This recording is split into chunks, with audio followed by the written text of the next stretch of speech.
Arestado isang lalaking sangkot umano sa pang-hold up sa Taytay, Rizal. Sugatan naman ang kanyang kasamahan matapos makipagbarilan sa mga pulis. Aminado sa krimen ang naarestong suspect.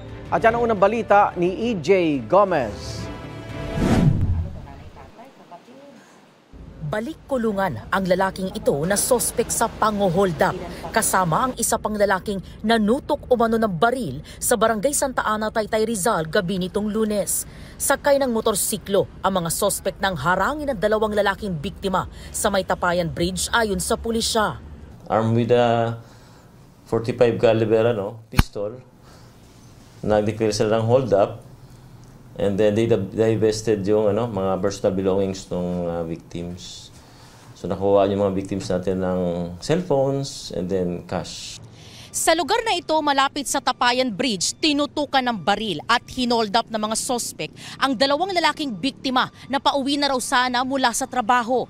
Matapos ang pagnanakaw, tumakas sa mga sospek na nakorna ng mga pulis matapos ang mahigit 10 minuto sa bahagi ng C6 Road kung saan nangyari ang engkwentro. So nagkaroon ng short chase and then nung makorner yung mga sospek natin, bumaba sila sa motorsiklo and then they open fire sa mga pulis natin. Kaya nagkaroon ng armed confrontation that resulted to the wounding of the suspect na siya yung pumuputok sa pulis natin. Tinamaan yung suspect dito sa bandang leg, na nag-exit sa bandang pisngi niya. Isinugod sa ospital ang 39 anyos na sugatang sospek. Inaresto naman ang kasama niyang 20 anyos na nagmaneho ng ginamit nilang motorsiklo.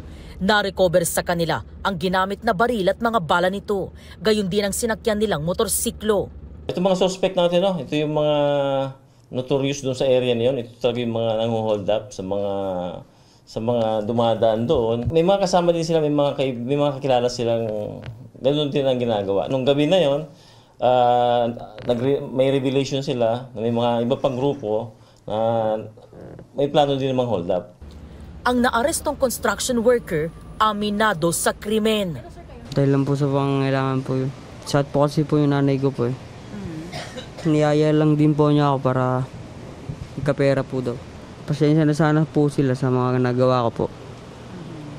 Nagipit lang po ako. Ayon pa sa suspect, dati na siyang nakulong dahil sa kasong carnapping at nakalaya noong 2023. Nagpapagaling pa sa ospital ang sugatang suspect. Sasampahan ang riding in tandem ng mga kasong robbery resulting in armed confrontation, frustrated murder at illegal possession of firearms and ammunition. Ito ang unang balita. EJ Gomez para sa GMA Integrated News. Igan, mauna ka sa mga balita, mag-subscribe na sa GMA Integrated News sa YouTube para sa iba't ibang ulat sa ating bansa.